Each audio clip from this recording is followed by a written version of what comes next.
Que le cours ce soir, Bezrat Hashem, il soit pour la Refoua Shelema de Romi Rachel Chana Bat Liat Stéphanie.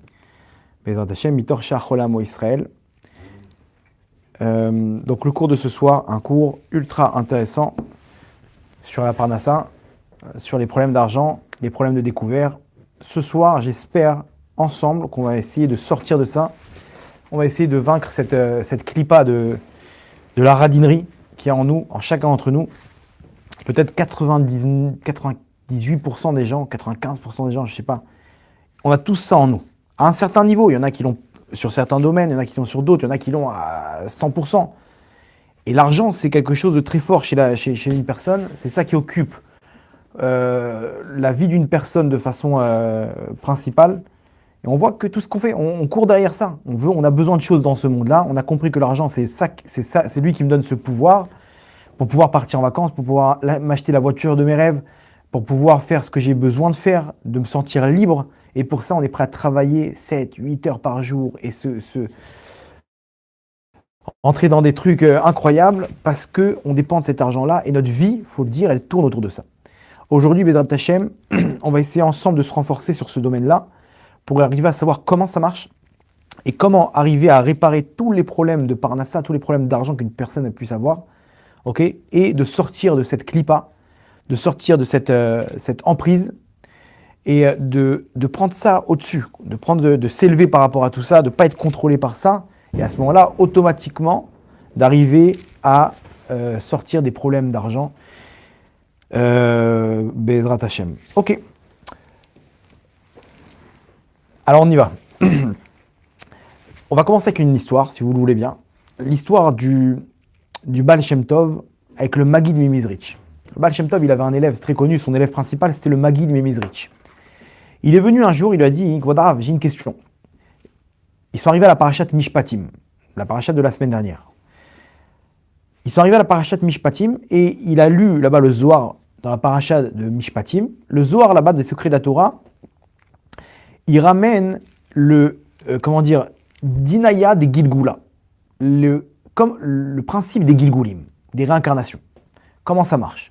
Lui, sa question, elle est pourquoi ils ont choisi de mettre dans la paracha de Mishpatim. La paracha de Mishpatim, c'est la paracha qui parle des dommages, de tout ce qui est problème d'argent, problème de dégâts, problème de voisinage, de tous ces problèmes-là. La Torah, elle a de quoi régler. Okay, il y a des règles qui sont claires. Si mon taureau il a encorné une personne, si j'ai mis un trou par terre et que sa vache elle est tombée dans le trou, qui doit payer, combien on doit payer, etc. Bien sûr, aujourd'hui c'est plus des taureaux, c'est des voitures, mais le principe est là. La Torah nous a tout transmis. Quel rapport l'histoire des Gilgulim, des réincarnations? Le Zohar, c'est les secrets de la Torah. Il est venu pour me donner l'intériorité de chaque paracha. Dans la paracha qui me parle des dommages, des dégâts, des problèmes d'argent, tu me ramènes à l'intériorité de tout ça, c'est les Gilgulim, c'est les réincarnations. Pourquoi? Quel rapport? Et le Baal Shem Tov, il a dit, regarde, pars à tel endroit, là-bas il y a un fleuve, tu te caches, tu regardes là-bas la scène et tu auras la réponse à ta question. Mais attention, tu n'as pas le droit d'intervenir, tu regardes la scène et tu reviens me voir. Ok, il arrive là-bas, il se met derrière un buisson et il voit quelqu'un arriver, se reposer près d'un arbre, faire une petite sieste. Il se lève et il voit qu'en se levant, la bourse d'argent qu'il avait, il a laissé. Maintenant, lui, il voulait intervenir, lui dire t'as ton argent. Il s'est rappelé que son rav lui a dit n'interviens pas. Donc l'argent, il est posé là-bas. Il y a quelques minutes plus tard, il y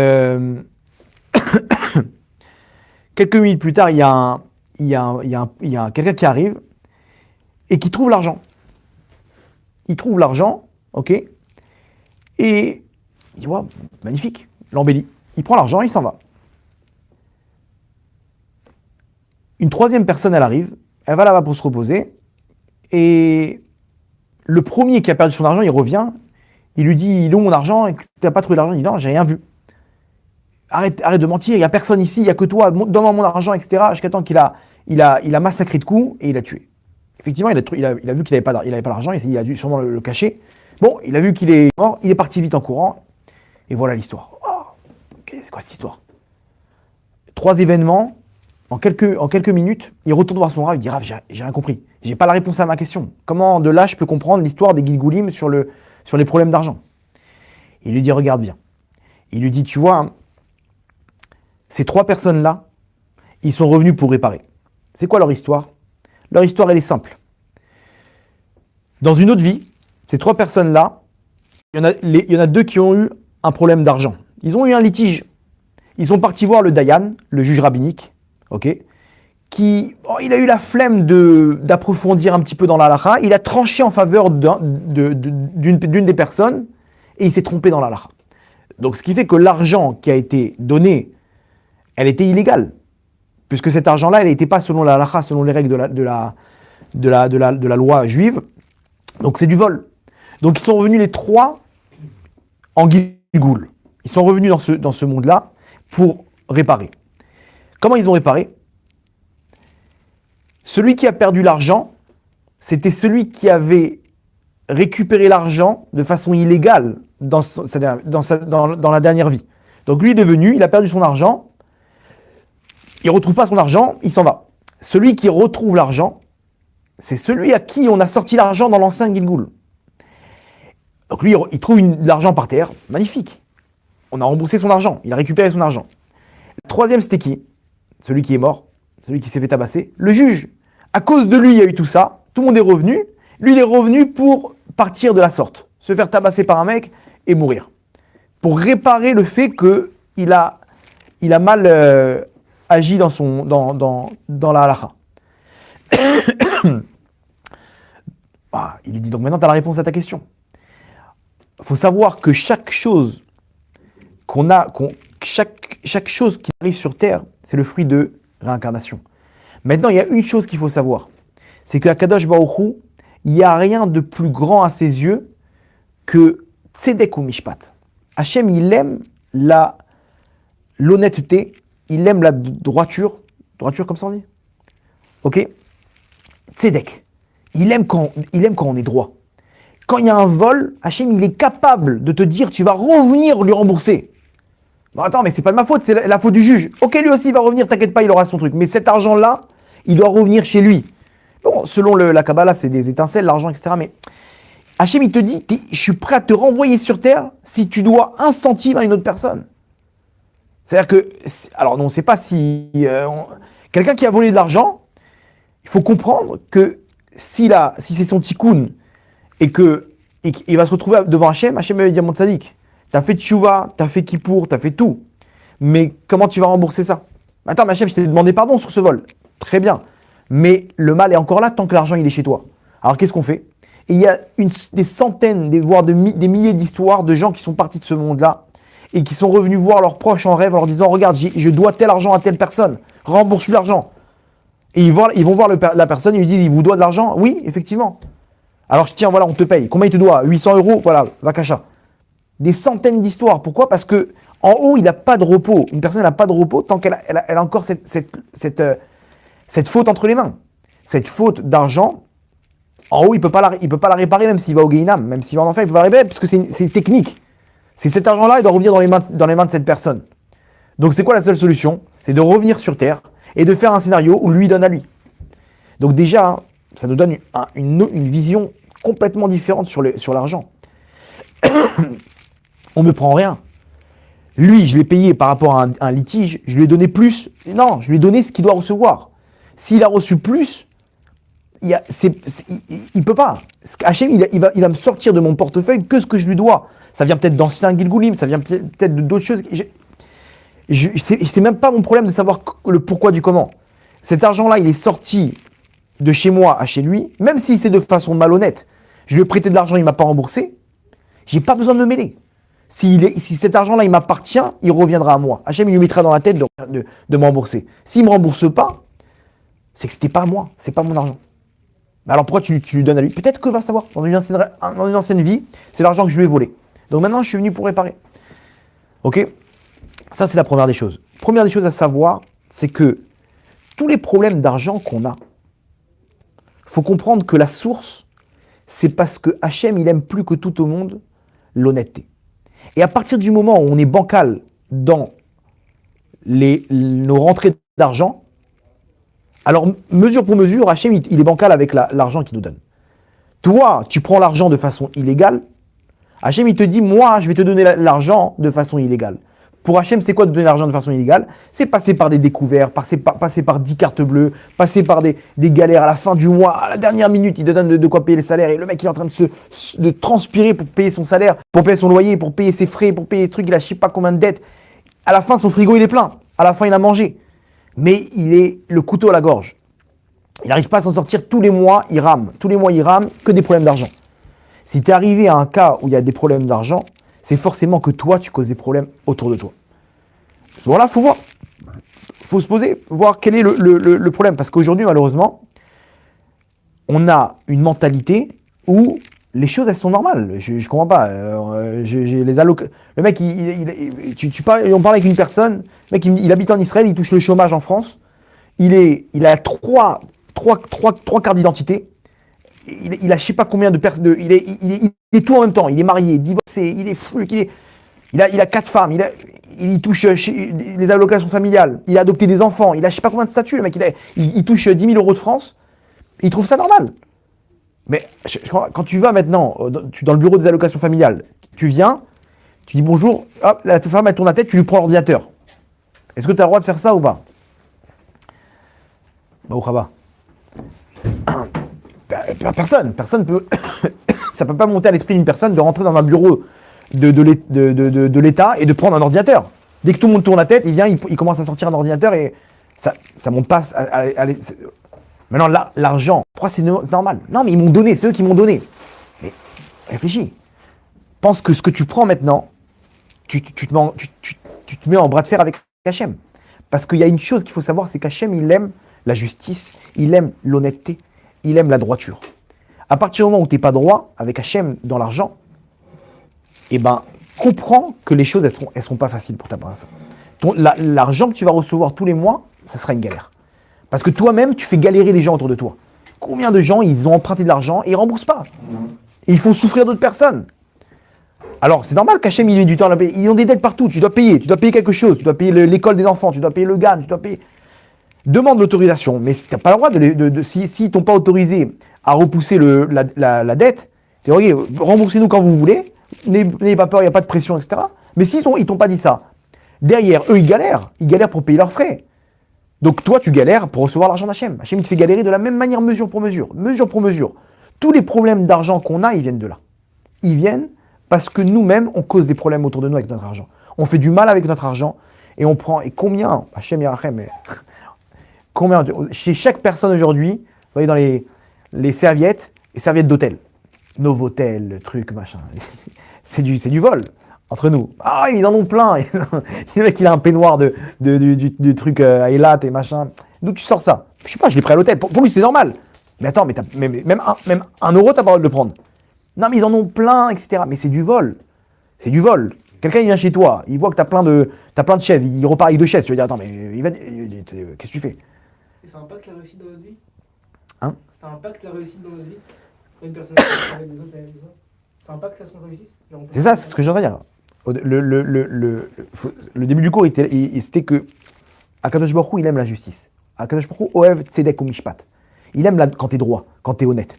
À partir du moment où une personne, elle change du droit chemin, elle perd son honnêteté, mesure pour mesure, le mal qu'elle fait avec son argent, on lui fait la même. Il a des pertes, il galère. C'est-à-dire qu'il a pris 2 serviettes à l'hôtel, on lui a pris maintenant 2 pneus dans sa voiture. 2 pneus à changer. Mais pourquoi qu'est-ce qui m'arrive? Il t'arrive rien. Si tu es honnête, Hachem, il aime ça. Il te gâte. Ton argent, il doit pas. Tout ce que tu as besoin, tu dois recevoir.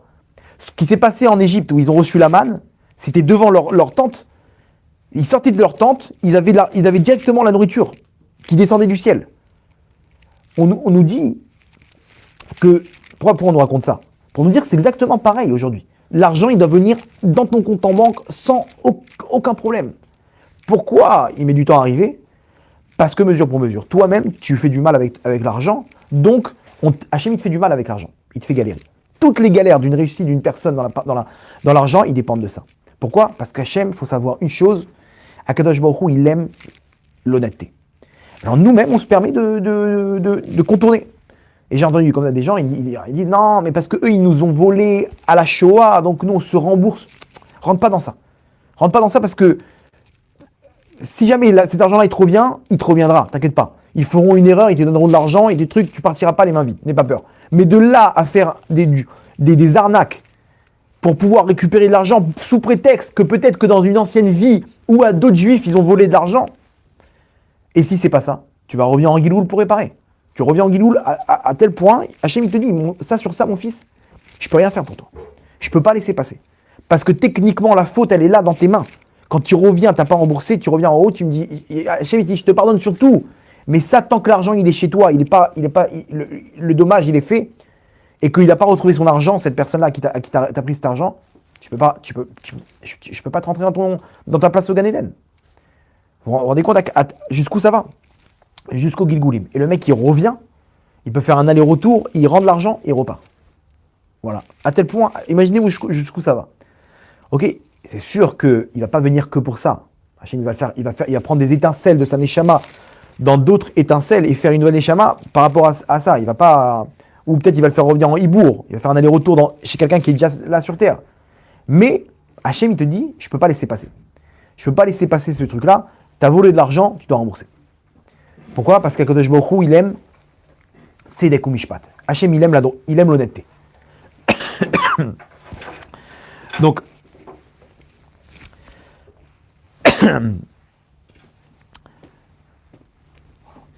on récapitule. On a dit comme ça. Le cours aujourd'hui sur la Parnassa, comment régler tous les problèmes d'argent? Il faut comprendre une chose, Akadosh Baruch Hu, il aime l'honnêteté, il aime la droiture. À partir du moment où on n'est pas droit avec notre Parnassa, mesure pour mesure, Akadosh Baruch Hu, il nous fait galérer dans la Parnassa.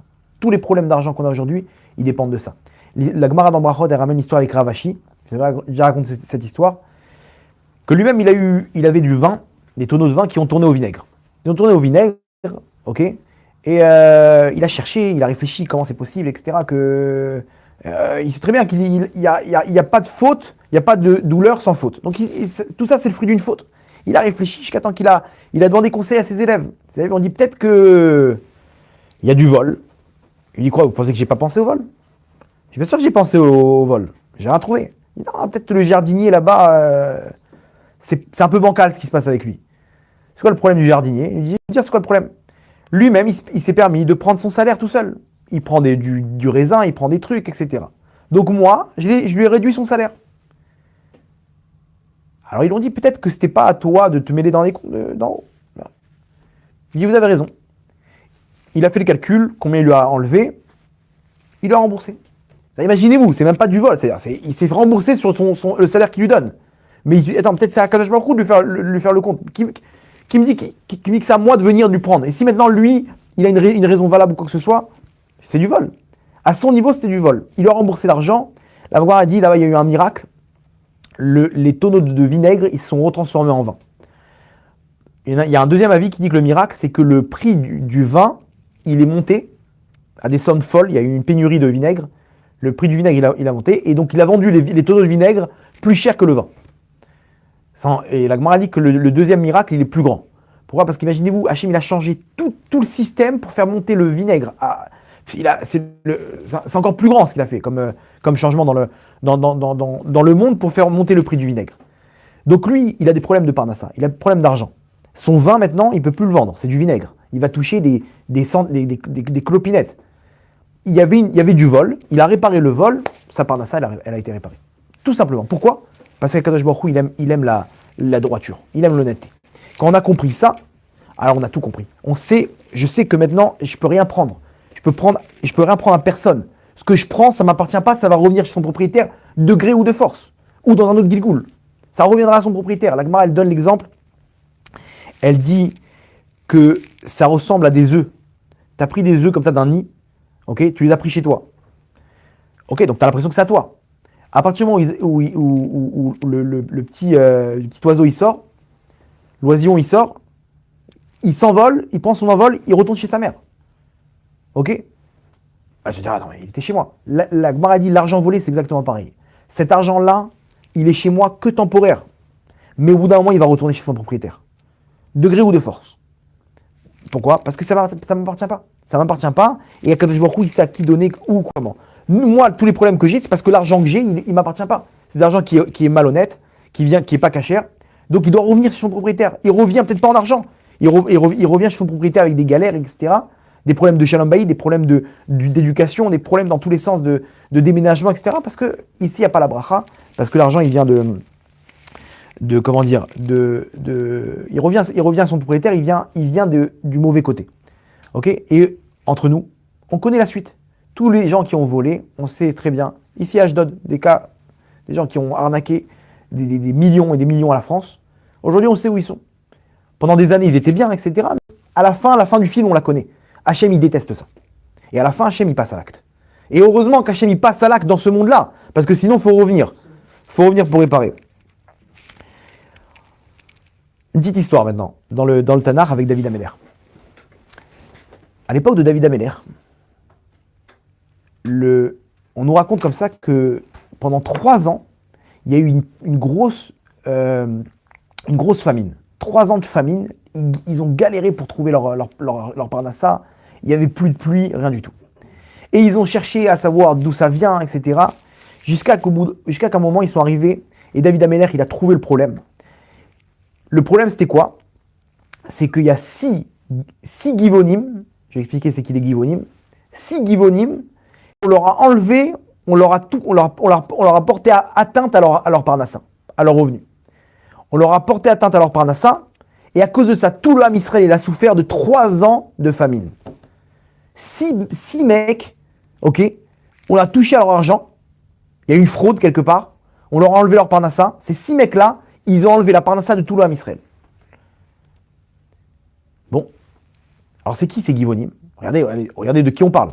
Les Givonim, il faut comprendre, c'est un peuple que quand Yehoshua, il a conquis la terre d'Israël, donc les bénis Israël, ils sont sortis d'Égypte. Ils sont arrivés devant la terre d'Israël pour récupérer la terre qu'Hachem leur a promis. Moshe, il est mort. Il a donné la suite à Yehoshua bin Nun, son élève. Ok? Il lui a dit, il faut conquérir la terre d'Israël, il y aura des guerres, etc. Yehoshua bin Nun, il lance un ultimatum au peuple qui se trouve sur la terre d'Israël. Il leur dit, cette terre, elle nous appartient, c'est la terre que Dieu a promis à nos ancêtres. Soit vous partez, soit on se bat. Soit c'est la guerre. Il y a un seul peuple qui est parti, ok, le Girgashi. Il est parti en Afrique, Hachem leur a donné l'Afrique, en récompense. Les autres peuples, ils ont dit, allez viens te taper, il n'y a pas de problème.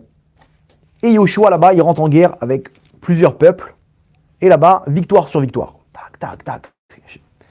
Maintenant, il y a un peuple, ils ont vu que Yehoshua, c'était un bulldozer, ok, et qu'Hachem, il était avec eux. Et s'est dit, qu'est-ce qu'on fait maintenant? Ils vont nous éclater. Ils ont eu une astuce. C'est le peuple des Givonim. Qu'est-ce qu'ils ont fait? Ils se sont déguisés en clodo. Ils ont vidé leurs gourdes. Ils sont arrivés comme ça, toute une équipe comme ça d'une cinquantaine, devant Yehoshua. Et ils lui ont dit, s'il te plaît, aie pitié de nous. On vient de très loin. On n'a plus de quoi boire. On n'a plus de quoi manger. Aie pitié de nous, ne nous fais pas de mal, on veut pas de guerre, on n'habite pas ici, nous on est venus de très loin, etc. Et Yehoshua, il leur dit, il n'y a pas de problème, je vous ferai rien. Il dit, non, regarde ce que tu as fait aux autres peuples, promets-nous. Yehoshua, il fait un serment qu'il ne les toucherait pas. Eux et tout leur peuple. Mais alors, surprise, ils arrivent devant Givon, donc l'endroit où se trouvent les Givonim, et eux, ils viennent, salut. Tu nous reconnais? T'as juré que tu ne fais pas de mal. Waouh, l'arnaque. Yehoshua bin Nun, il s'est fait arnaquer. Il ne peut plus les toucher. Mais d'un autre côté, il doit les conquérir. Donc Yehoshua, il leur dit, il n'y a pas de problème, vous restez ici, sur la terre d'Israël, parce que j'ai prêté serment. Mais vous serez ceux qui auront puisé l'eau et ceux qui couperont le bois. Donc en gros, vous serez la basse classe du Ham Israël. Ok? Ça, c'est l'histoire. Donc eux, ils ont accompagné le Ham Israël tout le temps, ils étaient là. C'était un peu ils sont là, voilà, pour aider le Ham Israël. Mais en récompense, ils restent sur la terre, on les touche pas. Mais bon, ils ont le sale rôle, on va dire comme ça. Donc voilà. Maintenant, imaginez-vous, ceux qui sont en basse classe, ils font même pas partie du Ham Israël. Ils font partie des peuples qui sont restés sur la terre d'Israël, mais ils sont en bas de l'échelle. Ceux-là, il y a eu une petite fraude. Il y en a 6 d'entre eux, on leur a pas donné leur argent. À Kadosh Baruch Hu, tout le Ham Israël, 3 ans de famine. 3 ans de famine, imaginez-vous. Waouh, David Améler, il vient, le roi en personne, ok, il vient devant les sages des Givonim, et là-bas, il leur demande pardon. Il leur demande, dites-moi votre prix, on réparera, on a fait une faute, on a fauté. David Améler, il est en train de leur lécher les bottes. En train de leur dire, ce que vous voulez, on vous donne. Juste, ouvrez-nous votre... on vous demande pardon, acceptez notre pardon, on souffre tous, et on veut réparer la faute. Maintenant, eux, ils ont compris, les sages là-bas des Givonim, les chefs, on a le roi David dans la poche. Ils ont dit maintenant, ils savent très bien, ils ont très bien analysé la situation. Ils ont dit maintenant, regarde, Hachem, il est en train de nous montrer qu'on est important. Donc si on est important, la négociation, elle va être très dure. Ils ont dit à David Améler, ils ont dit, écoute bien, la base de cette fraude, c'était par rapport à Shaoul. Ok ? Il y a une histoire avec Shaoul, etc., je ne vais pas rentrer dans le truc. Ils ont dit, donne-nous 6 de la descendance de Shaoul, que eux, c'est indirect leur responsabilité par rapport à cette fraude, et on leur fera une pendaison devant tout le monde, comme ça. Sur la place, comme ça, devant tous les Givonim, pour montrer notre force. Ils se sont dit, on va faire un acte pour leur montrer on n'est pas des pigeons. Nous, les Givonim, on se laisse pas faire. Et la preuve, c'est que Dieu est avec nous. Les Givonim, c'est pas des Réchanim. Non, c'était des Goïm qui étaient là. Il y avait un respect mutuel, ok. Mais là, ils ont venu, ils ont pris la grosse tête. Ils ont pris la grosse tête. Ils demandent maintenant 6 têtes, 6 descendants du roi Shaoul, et on veut les tuer, mesure pour mesure. Tu as touché à 6 de chez nous, on veut 6 de la royauté du roi Shaoul. Wow, les scandales en Israël. Qu'est-ce qu'on fait ? On n'a pas le choix, maintenant c'est la famine. On va leur donner 6 juifs à tuer. C'est quoi cette histoire ?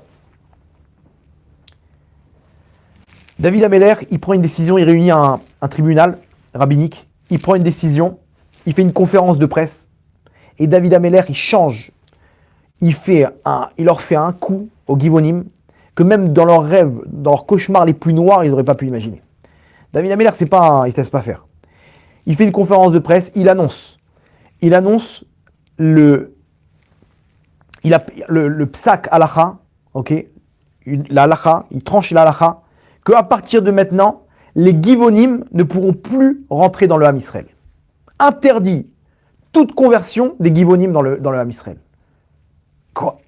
Attends, mais écoute, c'est quoi cette histoire ?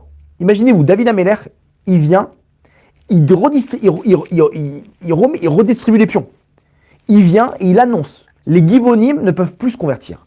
Tous les peuples ils peuvent se convertir au Ham Israël. Il y a certains peuples qui ont reçu une sentence, Lo yavou bikal Hashem. Ils ne peuvent pas rentrer dans le Ham Israël, même s'il veut se convertir, et s'il est hyper honnête, il a tous les critères, des fois, d'en haut, il y a des peuples qui ne peuvent pas rentrer. Maintenant, David Améler, il avait la force, en tant que roi, de décréter une chose pareille, et il décrète qu'à partir de maintenant, les Givonim ne peuvent plus rentrer dans le Ham Israël. Même s'il y en a un qui veut se convertir, il a toutes les qualités, Nigmar, c'est terminé. C'est quoi l'histoire ? Putain, tu rigoles. Il y en a 6, on leur a enlevé leur argent.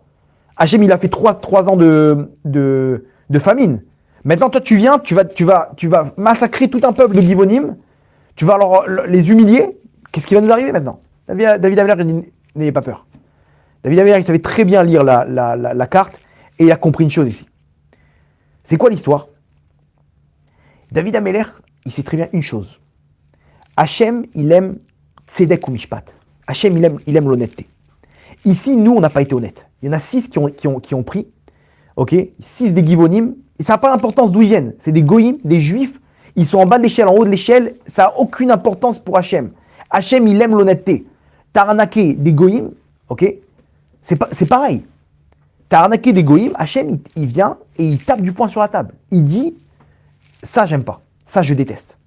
Donc Hachem, il n'a aucun problème d'envoyer 3 ans de famine, surtout l'homme Israël. Maintenant, regardez la décision de David Ameller. David Ameller, il vient, il a très bien compris. Il faut absolument leur demander pardon. Parce que c'est grâce à ça qu'on va retrouver si on répare le dommage, alors notre parnasse, elle revient. Et il vient, il se met à 4 pattes. Il se met à genoux devant eux, David Ameller. Ce que vous voulez, je vous donne. Combien? 1 million? Prends. Voilà.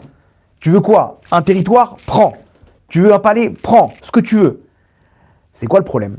C'est que eux, ils ont pris la grosse tête. Et eux, ils n'ont pas compris le principe.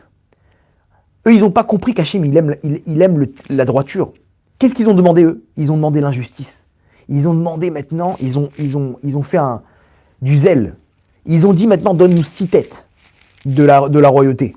Attends, mais t'as pas compris. David Ameller, il est en train de leur expliquer quoi? T'as pas compris qu'Hachem, il déteste ça. Donc à partir du moment où ta décision, elle est de surenchérir dans la malhonnêteté, alors tu ne peux pas faire partie de ce peuple. La décision de David Ameller, elle arrive dans le sens où, attends, je t'explique. Ce peuple-là, Hachem, il aime la droiture. Si toi, tu es malhonnête maintenant par rapport à ta décision, donc tu ne pourras jamais faire partie de ce peuple-là. Ça monte. Qu'est-ce que tu as à l'intérieur de toi? À l'intérieur de toi, tu es un malhonnête. Donc la décision de David Ameller, elle est ni plus ni moins. Il n'y a pas plus logique que ça. Tu ne pourras jamais rentrer dans ce peuple. Parce que sinon, tu vas te faire scalper. Si tu es malhonnête, tu vas te faire scalper. Ceux qui sont déjà là, ils sont déjà là. Ils sont malhonnêtes. Alors t'inquiète pas, Hachem, il s'occupe d'eux. Mais maintenant, on va faire entrer un groupe. On va laisser la possibilité de faire entrer un groupe qui sont malhonnêtes. Et il a vu ça, il n'y a pas de problème. Vous ne rentrerez pas et vous inquiétez pas, on aura la pluie, on aura notre parnassa, même si vous êtes vexé, même si vous n'acceptez pas ma décision. Et comme ça, David Ameller, il a tranché. Regardez de cette histoire, combien on peut apprendre pour nous. Le mec, il touche des trucs dans tous les sens. Il est... Putain, mais c'est malhonnête. C'est malhonnête. Tu peux pas prendre une chaise de là-bas dans le bureau des allocations familiales et repartir avec. Pourquoi tu prends les allocations familiales alors que tu n'es plus là-bas? Et le mec, il vient, etc. N'importe quelle personne, il peut dire, oui, c'est vrai, j'ai des rentrées qui sont un peu malhonnêtes. Alors, à plus forte raison, si c'est du forex et qui c'est du vol à main armée là-bas avec des Français. Pourquoi? C'est une différence. Les Givonim, Hachem nous a montré. Les Givonim, Hachem, il a déposé plainte. Mais c'est des goïms, Hachem, c'est bon, laisse tomber. Non, il n'y a pas. Tu viens prendre un pauvre Français et le ruiner sur des trucs, des ventes, des trucs qui n'existent pas, des machins, je sais pas ce qu'ils font comme scénario. Ok, il y a des trucs qui sont honnêtes. Il y a des trucs qui sont honnêtes, oui, effectivement, c'est bien fait, etc. Il n'y a pas de problème. Mais il y a des choses derrière, des arnaques. Alors que c'est quoi la suite? La suite, on la connaît. Sache qu'Hachem, il déteste ça. Dans ce monde-là ou dans un autre monde, à la fin, il faudra rembourser. Donc, pourquoi rentrer dans ça? Pourquoi rentrer dans ces problèmes? Ok. Donc, à partir du moment où on a des problèmes de parnassa, d'argent, on a une genre de famine aussi chez nous, des problèmes de découvert, forcément, faut faire un cheshbon nefesh. Faut poser carte sur table, qu'est-ce qui se passe dans ma vie? Est-ce que tout est honnête chez moi ou pas? Tout est honnête chez moi ou pas? Est-ce qu'il y a des choses... Ah mais comment je fais? Il y a le chômage, ça me ramène 1000 euros par mois. Il y a les allocations familiales, c'est 1200 euros par mois. Je ne pourrais pas vivre sans ça. Je comprends, ça c'est la deuxième partie du cours. Comment régler ce problème-là? Ce problème-là, il vient... Pourquoi? C'est pas un jugement, on n'est pas en train de dire... On a tous cette clipa en nous, de vouloir prendre l'argent, de vouloir... dans la deuxième partie du cours, c'est d'expliquer comment régler ça. Parce que si on a réglé le problème de vouloir prendre de l'argent, ok, alors on ne sera pas mis à l'épreuve face à des problèmes de prendre de l'argent qui est malhonnête. Ok. Donc, ça c'est ce qu'il faut savoir. L'argent qui est malhonnête, ok, ça vient d'un vol, c'est interdit sur la Torah, ça vient directement des forces du mal. L'argent qui est honnête, ça vient directement d'Hachem. Cet argent-là, il me fait du bien pour moi, ma femme, mes enfants, ma maison. Il n'y a pas de problème. Tu n'as pas de problème d'argent. Tu rentres jamais en découvert. Quand tu es honnête, au début, ça met du temps à rentrer. Ok, ça paye pas tout de suite parce que le Yetzirah, il teste derrière. Mais une fois que le Yetzirah, il a compris qu'il était tombé face à un têtu, il est face à un mur, à ce moment-là, l'argent, il rentre tout seul, sans se fatiguer. Pas de problème, rien du tout. À partir du moment où les problèmes commencent, là, il faut se poser des questions. Pourquoi? Qu'est-ce qui s'est passé? Est-ce que je ne dois pas de l'argent à quelqu'un? Est-ce que j'ai tout remboursé? Est-ce que j'ai pas arnaqué quelqu'un? Je lui ai donné moins, j'ai trop négocié, etc. Et quand on a compris ça, on répare et tout rentre dans l'ordre. Pourquoi? Parce qu'Hachem, il nous dit une chose. Akadosh Baruch Hu dit, mes enfants, j'aime l'honnêteté. J'aime la droiture. Si vous êtes droit, si vous êtes honnête, vous inquiétez pas. Moi, je serai honnête avec vous. Ton argent, tu auras tout ce que tu as besoin. Bérévar. Bérévar. Avec abondance. Mais si toi, tu es malhonnête, moi, je serai tordu avec toi aussi, dans la parnassa. C'est comme ça que ça marche. Ok? Ça, c'est la première partie du cours. On a compris. Je pense que c'est... On n'a pas besoin de faire un dessin. Hachem, il aime ça. Si on n'est pas dedans, automatiquement, ça touche à mon portefeuille. Maintenant, d'où ça vient ça? Pourquoi, quand maintenant, on me propose 30 000 euros, tout de suite, malhonnête, pourquoi j'ai envie de les prendre? Pourquoi? Ouais, mais c'est d'où il vient, si on arrive à le situer, alors on peut le contourner. D'où ça vient? Quand maintenant, on me propose une rentrée d'argent fixe tous les mois, 1000 euros, pourquoi j'arrive pas à dire non? Mais j'habite plus en France, je suis en Israël maintenant. Pourquoi j'arrive pas à dire non? Pourquoi je me dis non, bon ça va, etc. Et d'un coup tout... Non, mais il y a tel rave qui a permis à lui, machin, on fait tout un montage, etc. Pourquoi quand quelqu'un, je lui dois de l'argent, pourquoi j'arrive pas à le payer tout de suite? Attends, le mois prochain. Et les écoles, et les machins, et les trucs, et le mec il est avec des découvertes dans tous les sens, il a 4 comptes en banque, il a 10 cartes bleues. Pourquoi tu joues sur les crédits, pourquoi tu as besoin de ça? D'où il vient le problème? Une chose. Le problème, il vient de la peur du lendemain. Harada kalkalit. En hébreu, la peur, je ne sais pas comment traduire ça, le terme exact en français, mais une crainte financière de se dire qu'est-ce qui peut. Demain, s'il me manque de l'argent demain. Là, tout de suite, j'ai mon frigo qui est plein. Ma femme, elle a de quoi s'habiller, j'ai payé les factures, etc. J'ai une maison, j'ai un toit. Mais qui me dit que le mois prochain, ça sera le cas? Que je vais arriver à payer mon loyer, arriver à payer mon crédit, arriver à payer ma voiture, arriver à remplir mon frigo? Je sais pas. Cette peur-là, elle me pousse à faire les pires choses. C'est de là que vient la radinerie. La radinerie, ok, le mec, c'est une barre de fer. Pourquoi? C'est pas quelque chose de négatif. C'est une peur de base. De base, cette radinerie-là, elle vient de la peur. Comme ça on dit, radinerie. Elle vient de la peur du lendemain. Et tout le monde a ça en lui. Je vous dis, moi aussi, j'ai pas honte de le dire parce que 95% des gens, ils ont ça, à un certain niveau. Alors encore plus si la personne, elle a manqué dans sa jeunesse. Si la personne, elle a vécu dans la pauvreté. Donc la peur de retourner dans cette pauvreté, de demander de l'argent encore, de manquer, c'est un traumatisme. Donc automatiquement, il y a l'argent, il vient, je peux pas lâcher, je suis obligé de le prendre. C'est 1000 euros qui rentrent tous les mois, je suis désolé. C'est plus fort que tu es en train de me dire, Hachem, il aime la droiture et l'honnêteté. D'accord, ça me parle, ok, mais je peux pas. Ça, c'est plus fort que moi. C'est plus fort que moi. Je comprends. Vous comprenez, on a tout ça en nous. On comprend. C'est pas quelque chose qui est... c'est quelque chose qui te coule dans les veines d'une personne. La peur du lendemain. La peur du lendemain, ok, c'est une clipa terrible. Une force du mal terrible de se dire que, en fait, qu'est-ce qu'on dit par là? On dit Hachem, il pourra pas m'aider. Hachem, il peut pas m'aider.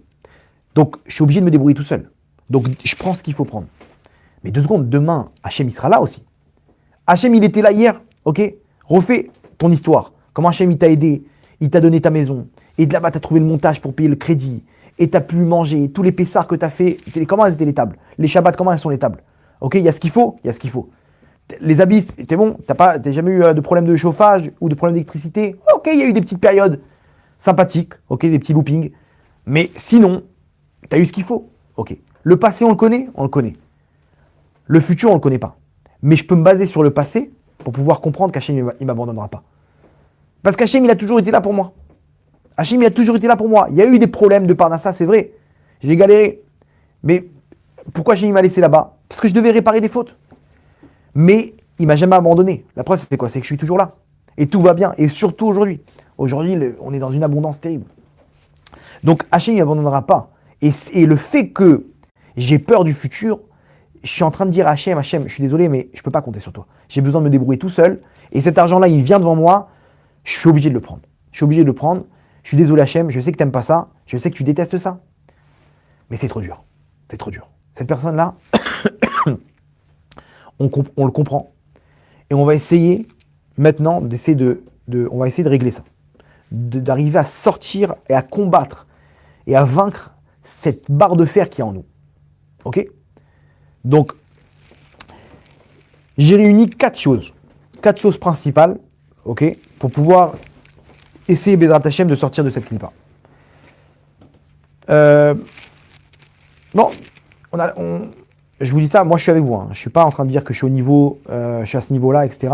Bon, au prochain, je pense que Akadosh Baruch Hu, il m'a donné une force pour ma famille, etc. Tout ce qui se passe à côté pour ma parassa personnelle, on va dire. Baruch Hashem, ça fait longtemps que je ne m'inquiète plus. Baruch Hashem. Je dis pas ça pour me vanter, je dis ça pour vous expliquer que ce que je vais dire maintenant, ça vient de là. Ça vient de choses que j'ai vécues dans mes veines, dans ma chair, ok, des grosses périodes de parnassa, de problèmes d'argent, et jusqu'à que je suis arrivé à une conclusion. Et quand je suis arrivé à cette conclusion-là, que je vais vous partager, les problèmes, ils se sont arrêtés.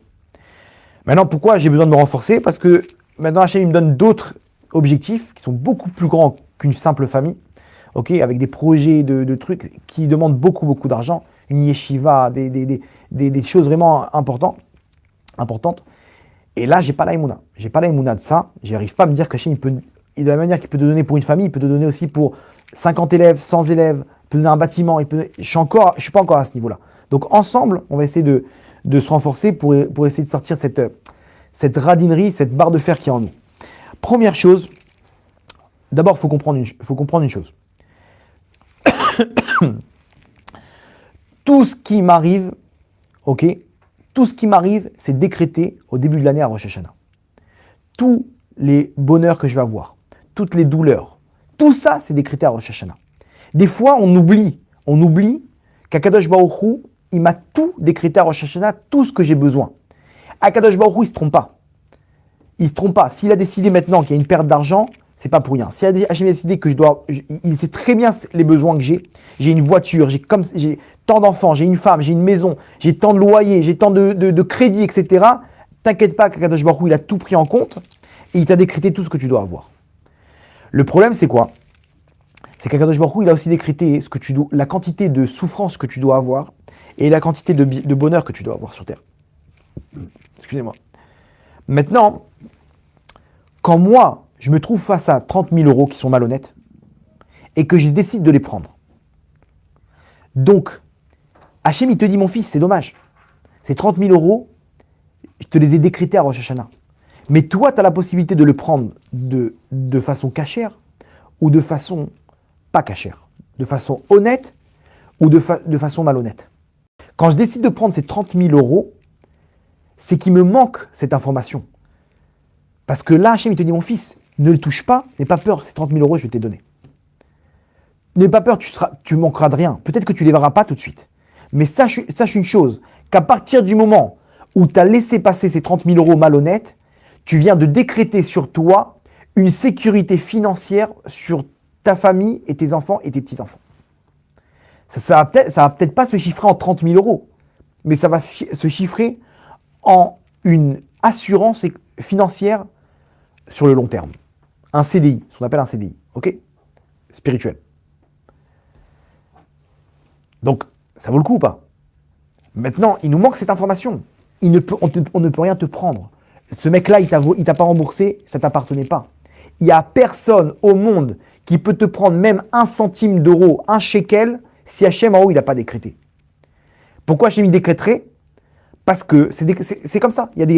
On s'en fiche du pourquoi, du comment. Hachem, il a décrété que tu dois avoir tant de budget, n'aie pas peur, ne t'inquiète pas. Maintenant, de la même manière, si Hachem, il a décrété que tu ne veux pas recevoir cet argent-là, tu ne peux pas recevoir cet argent-là, tu peux réunir et mobiliser toute la terre, tu n'auras rien. Tu n'auras pas cet argent-là. Ça ne sert à rien, tu te bats avec Hachem. Tu ne gagneras pas. Et si lui, il t'a pris de l'argent, il ne t'a pas remboursé, c'est pas ton argent. Laisse Hachem lui régler son compte, ok, mais c'est pas ton argent. Moi, j'ai que ce que je dois avoir. Quand une personne, elle vit avec ça, avec cette vision des choses, elle ne peut pas être, testée par le Yetzer Hara, parce qu'il est en train de dire au Yetzer Hara, attends, moi la suite, je la connais. Si on me propose 30 000 euros maintenant, c'est que je dois les recevoir. C'est que Hachem, il a prévu un très gros cadeau pour moi. Un très gros cadeau pour moi. Parce que c'est 30 000 euros dans le non cachère, dans le malhonnête. Vous comprenez? Ok. Entre parenthèses, même quelqu'un qui vole des plaisirs malhonnêtes. Combien là on a fait le tikkun shovavim, j'ai discuté avec des gens, combien ils sont tombés avec des femmes, avec des prostituées, ils ont trompé leurs femmes, etc. Ils veulent réparer. On a fait ce tikkun shovavim pour réparer ces avérotes-là. Baruch Hashem, Am Israël, ils sont mobilisés, mais une réussite incroyable. Maintenant, j'ai dû discuter avec des gens, les gens ils me racontaient leur vie. Et combien, des dizaines, ils sont tombés, ils ont trompé leurs femmes, ils sont tombés avec des... C'est exactement le même cas. Ce que tu dois kiffer, c'est des critères à Rosh Hashanah. Si tu veux le prendre chez d'autres femmes, alors cette personne-là, elle aura plus goût avec sa femme. Et tous ces gens-là, ils m'ont dit, ouais, mais ma femme, c'est pas ça. C'est pas ça. Pourquoi? Je leur explique pourquoi. Parce que tu prends ça dans le non cachère. Donc, tu as pris ton budget de kiff. Donc maintenant, quand tu te retrouves avec ta femme, tu es là, tu l'aimes plus, tu la détestes. Pourquoi? Parce que tu n'as plus rien comme budget pour kiffer avec elle. Arrête ces bêtises-là. Tu vas voir comment tes yeux ils vont se transformer. Tu vas voir ta femme, tu vas la voir comme Miss Monde. Pourquoi? Parce que maintenant, ce qui est décrit à Rosh Hashanah comme plaisir, tu vas la voir. Tu vas la voir comment? T'inquiète pas, les choses elles vont se transformer. Si tu as coupé le robinet là-bas, ça va revenir d'une autre manière. Faut bien se rentrer dans sa tête qu'on ne peut rien prendre de plus que ce qu'Hachem il a décrété. Maintenant, de la façon dont tu le prends, ça c'est entre nos mains. Première chose, ok? Premier élément. Le deuxième élément, et je pense que c'est l'élément principal, il y a écrit, on le dit 3 fois par jour, dans le Teilim de Tehila et David, Ashri Rosh Bevetecha, Odialo Chasela, etc. Il y a écrit là-bas, le pasouk de la Parnassa. Le pasouk de la Parnassa, c'est quoi? Poteach et yadecha, ou masbia lechol chai ratson. On demande à Hachem, Poteach et yadecha, ouvre tes mains. On demande à Hachem, on est comme ça, nous-mêmes en train de faire le signe, Hachem, ouvre tes mains. Envoie-nous, vas-y, carte blanche là. On demande à Hachem, ouvre-nous les mains. C'est quoi la suite du pasouk? Hachem il dit d'accord. Ou masbia, et Kadosh Baruch Hu, il rassasie les chol chai à chaque créature ratson. Ratson, c'est quoi? Selon sa volonté. Hachem, il te dit, il n'y a pas de problème. Moi, je donne. Et Hachem, il te dit encore mieux. J'ai plus envie de te donner que toi, tu as envie de recevoir. Mais la condition, elle est simple. Je te donne à hauteur, ou masbia, les chol chai, Hachem, il rassasie à hauteur de quoi? De ta volonté. Là où tu te trouves dans ta volonté, c'est ça qui va débloquer ta parnassa. Hachem, selon ta volonté, selon ton comportement, comme ça, Hachem, il va te donner ta parnassa. Si toi, tu as une volonté de recevoir d'Hachem, alors tu recevras 1 tonne. Si dans ta volonté, tu as fait un switch et que tu es en train de chercher à droite, à gauche, c'est que tu montes par là que tu ne veux pas recevoir d'Hachem. Donc dans ta volonté, tu dis Hachem, j'ai pas besoin. Donc Hachem, il dit ok, appelle-moi quand tu as besoin. Et le mec, il galère. Vous comprenez? L'équation, elle est évidente. Moi, si dans ma volonté, je veux recevoir d'Hachem, je recevrai d'Hachem. Ok, comment ça marche? Je vais vous donner des exemples, vous allez comprendre comment ça marche. Premier exemple. Comme on a dit, quand on te propose 30 000 euros de façon malhonnête, toi, à partir du moment où tu les prends, qu'est-ce que tu es en train de dire à Hachem? C'est quoi ton ratson maintenant? Elle est où ta volonté? Tu es en train de dire à Hachem, écoute-moi, j'ai peur du futur. Je ne sais pas ce qui va m'arriver. Là, j'ai une occasion en or d'être tranquille pendant toute une année. Donc, je prends cet argent-là parce que tu ne pourras pas m'aider, Hachem. Tu ne pourras pas m'aider dans la suite. Donc, je prends cet argent. Donc, Hachem, il dit, si je ne peux pas t'aider, donc toi, c'est ça la définition que tu as de moi? Donc, je vais te donner selon ta définition. Tu as défini que moi, je ne peux pas t'aider, donc je ne t'aiderai pas. Je t'aiderai. Mais ces 30 000 euros, ils seront là, bye. Ok? Quand quelqu'un il prend de façon malhonnête, il est en train de dire à Hachem, je n'ai pas besoin de toi dans le futur. Je suis obligé de prendre mes précautions. Donc je prends cet argent tout de suite. Quand une personne, elle dit, mais j'ai pas besoin de ton argent, je veux pas de ton poste là, de Forex et compagnie. Moi, je suis honnête. Mais comment tu vas faire? Tu vois pas que tu vois bien que t'as aucun diplôme, tu vas pas t'en sortir. T'inquiète pas. Il ouvre son ratson, il est en train de dire à Hachem, tu vas me donner. J'ai peur de personne, parce que j'ai pas pris cet argent. Parce que je sais très bien que tu vas me donner. Donc Hachem, ou Poteach et Yadav, Hachem il ouvre ses mains. il est masbia selon ton ratson. Ton ratson, c'est quoi? Je vais recevoir, j'ai aucun problème. La preuve, c'est quoi? J'ai pas travaillé pendant Shabbat, j'ai pas pris cet argent-là. Donc Hachem, il dit, ok, n'aie pas peur. Tu viens de décréter sur toi, dans ta volonté, quand tu as refusé cet argent, tu viens de décréter, voilà Hachem, la barre où je l'ai mis. J'ai pas besoin de ça parce que toi, tu vas me donner. Hachem, il dit, mon tzaddik, alors là, laisse-moi prendre le volant. N'aie pas peur pour la suite. Et là, t'es gâté, toi, ta famille, tes enfants, tes petits-enfants, tes arrière-petits-enfants. Hachem, il te dit, t'inquiète pas, ton ratson, je l'ai vu, je m'occupe du reste. Ok, vous avez compris? Deuxième exemple. Il y a une dette à payer. D'un coup, on reçoit le mec une facture où il y a quelqu'un qui va le voir et dit, écoute, je t'ai prêté de l'argent il y a 3 mois, il faut que tu me le rendes. Il a 2 solutions. Soit il dit à cette personne, regarde, j'ai pas l'argent pour l'instant, ok, mais laisse-moi le mois prochain te rembourser. Il peut se débrouiller, il peut payer. Mais qu'est-ce qu'il est en train de dire par là, Hachem? C'est quoi son ratson? Il est en train de dire à Hachem, écoute, j'ai peur du futur. J'ai de l'argent là, mais si je lui paye maintenant, je suis en l'air. Si demain j'ai un problème, je dois acheter des médicaments, j'ai des contretemps, je fais comment pour payer? Tu es en train de dire par là, Hachem, mon ratson, il est que mon futur ne sera pas bon. Donc je suis obligé de reporter la dette pour pouvoir avoir une sécurité financière.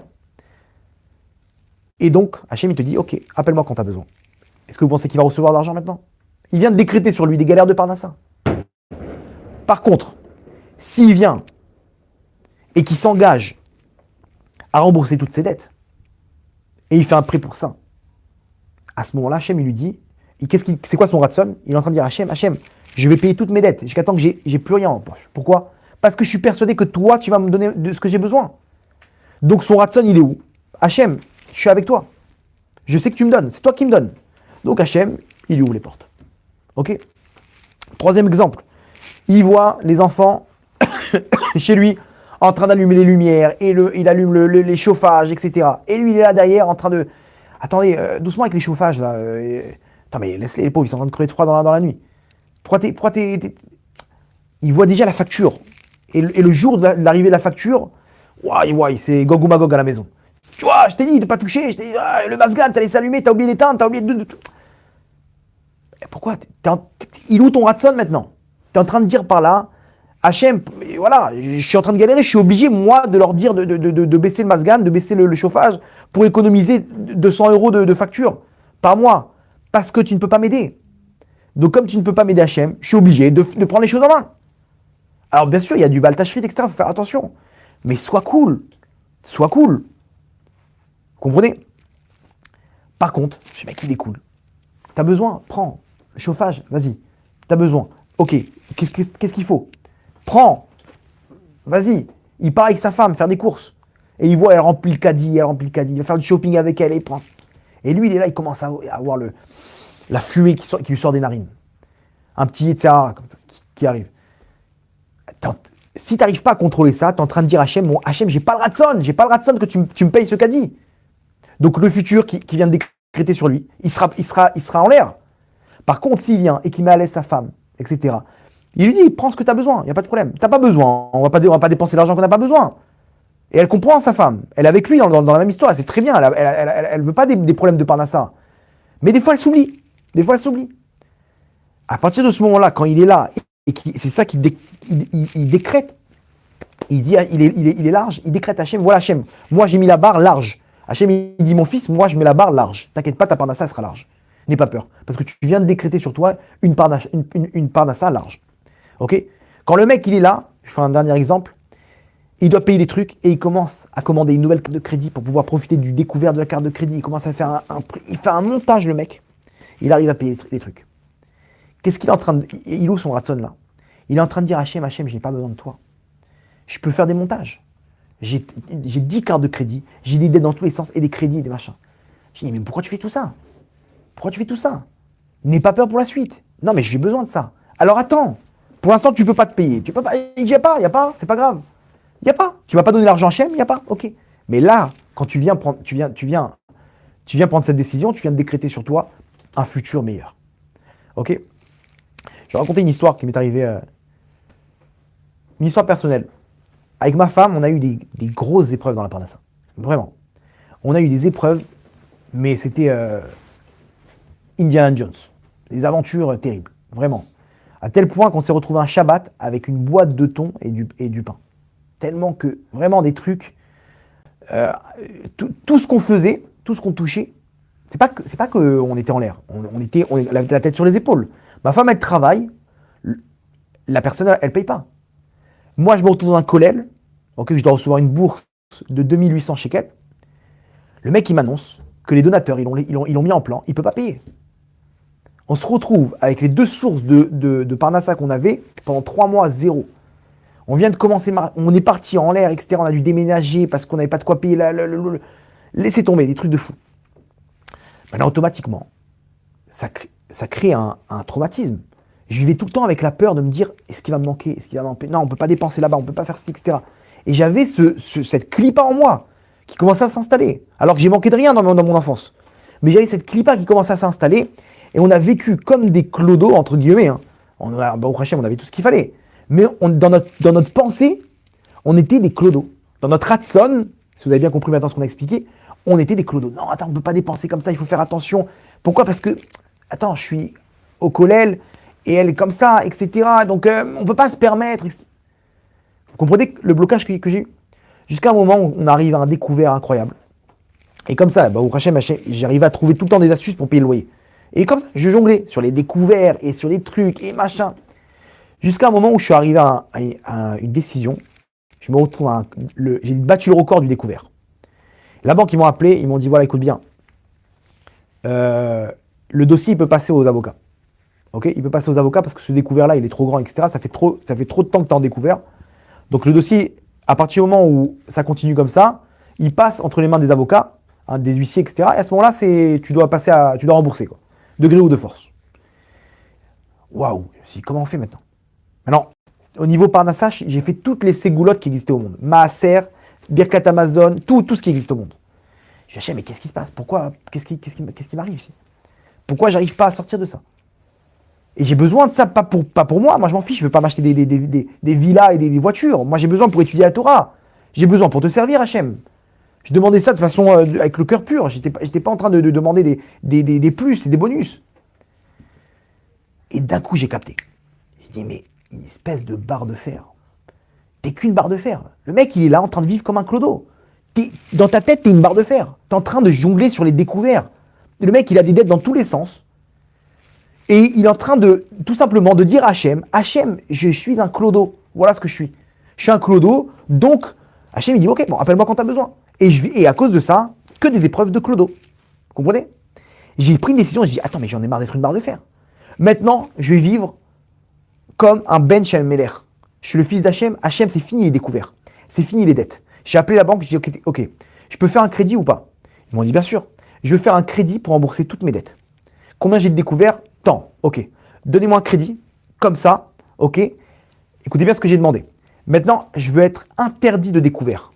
0. Même 1 shekel, interdit. Je ne peux pas rentrer en découvert. Ok, quoi d'autre ? Donnez-moi une carte bleue directe. C'est quoi les cartes bleues directes ? C'est-à-dire que tu fais le paiement, tout de suite sur le compte, le truc, il s'en va. Pas le 20 du mois ou le 10 du mois. Et donc à ce moment-là, tu peux faire ce que tu veux, tu jongles avec ça. Tu jongles avec les paiements, etc. Aucun paiement. J'ai pris une décision, à partir de ce moment-là, je ne veux plus aucune dette. Dès qu'il y a une personne à payer, je le paye tout de suite. Pas de découvert, pas de paiement. Je vais vivre, je vais faire un emprunt pour ça, parce que je n'ai pas les moyens de vivre comme ça. Mais à partir de ce moment-là, je vais vivre honnête. J'ai une dette, je ne suis pas la barre de fer. Non, pourquoi elle existe cette dette ? Pourquoi elle existe ce découvert ? Parce que j'ai peur du futur. Donc je dis, bon, on va prendre sur le découvert. Donc dans mon ratson, je suis un clodo. Dans mon ratson, je suis un miskin. Donc Hachem, il te dit, ok, je vais être miskin avec toi. À partir du moment où j'ai pris cette décision-là, il y a eu 2-3 mois de battement. C'était dur à tout payer, etc. À partir de ce moment-là, je peux vous affirmer et vous témoigner que tous mes problèmes d'argent, ils sont terminés. Tous mes problèmes d'argent, ils sont terminés. Et je touche du kollel. 1800 shekels, ma femme, elle ne travaille pas. Impossible. Des miracles au-dessus de la nature. Il nous manque de rien. Donc, je ne dis pas ça pour me vanter. Je dis ça parce que je sais comment ça marche le système. Je vous le transmets parce que quand on est un clodo dans notre tête, Hachem, il nous donne comme ça. Poter Achetiadecha, Hachem te dit, mais je veux te donner. Mais tu sais quoi, il est où ton ratson? À partir du moment où j'ai changé mon ratson, c'est terminé. Aujourd'hui, écoutez bien, je regarde même plus le prix quand on fait les courses. Avant, je savais le budget que j'avais avant. J'avais mon budget comme ça, je savais exactement, je faisais mon calcul dans ma tête. Stop, il faut qu'on s'arrête là. Aujourd'hui, on arrive à un niveau où on regarde même plus quand on achète. Les factures, je regarde même pas d'électricité, rien du tout. Avec ma femme, on vit dans une gadeloute. Et c'est ça notre salaire. Quand tu me dis, c'est quoi ton métier? La gadeloute. Moi, mon ratson, il est d'être grand. Quand je suis grand, c'est comme ça que je vais recevoir mon salaire à la fin du mois. Et il nous arrive des histoires, mais à en plus terminer. Des choses, mais laissez tomber. Des trucs vraiment, une abondance, une pluie à la fin, limite, on dit Hachem, stop. Je peux vous dire aujourd'hui, il n'y a pas de mazal. Le Ham Israël, il n'a pas de mazal. C'est nous qui fixons notre mazal. Le Ham Israël, il est au-dessus du mazal. C'est à toi de fixer ton mazal. Si tu es un meskin, si tu es un clodo, ton mazal, c'est un mazal de clodo. Si ton ratson, il est grand, et ça se définit par rapport à ton comportement. Comment tu te comportes? Vas-y, prends. Et on dépense, et je peux vous dire, on mange des choses qui coûtent cher. Pourquoi? Parce qu'on fait attention aux choses qui sont bonnes pour la santé. Donc, c'est des huiles d'olive, et c'est des trucs des organiques, etc. Ça vaut une blinde. On a besoin pour notre corps? Il n'y a pas de problème, prends. Ma femme, pour la tsniout, ça coûte cher la tsniout. Parce que c'est des trucs sur mesure des fois qu'il faut faire à tel Rofchi, carte blanche. Carte blanche, ça coûte des sommes folles. Mais dans ma tête, il n'y a pas. Si l'argent ne rentre pas, on s'arrête, il n'y a pas de problème, on s'arrête. Il y a eu des petits temps comme ça de Yetzirah pour nous tester, etc. Mais pour nous faire comprendre qu'il y a des dettes à rembourser, il y a des trucs qui sont malhonnêtes, ok, on prend sur nous. Mais sinon, à partir du moment où tu fixes la barre en haut, alors n'aie peur de rien. Pourquoi? Parce qu'Hachem, il fixe la barre en haut aussi. Ça, c'est le deuxième point. Poter Achetiadecha ou Masbia lechol chay ratson. Où il est, comme tu définis ton ratson, de la même manière, Hachem, il va t'ouvrir les portes. Ton ratson, c'est un ratson de riche, c'est un ratson de grandeur, tu sais qu'Hachem, il est avec toi, n'aie peur de rien. À partir du moment où tu rentres dans des dettes, tu rentres dans des vols, tu rentres dans la malhonnêteté, tu montes par là, que Hachem, il ne peut pas être là pour toi. Tu définis ton ratson comme un ratson de clodo. Donc Hachem, il n'est pas là. Vous comprenez? Ok. Troisième étape. Il faut comprendre une chose. Tout ce qu'on a besoin, Hachem, il nous le donne. Et encore plus quand c'est pour le servir. Ça veut dire quoi? Ça veut dire que des fois, il nous manque cette information-là. Quand tu sais que tu dois aider quelqu'un, tu sais que tu dois, par exemple, tu es en train de te poser la question. Voilà, il y a la facture de gaz qui arrive, d'électricité. Tu sais très bien que ça coûte cher. Et tu vois ta femme en train d'allumer dans tous les sens, etc. Toi, tu dis quoi? Attends 2 secondes. Tu poses la question à Kadosh Baruch Hu, maintenant tu lui dis, Hachem, dis-moi, ma femme, il y a une Bat Israël que tu m'as donnée maintenant comme femme, elle a besoin de dépenser d'électricité.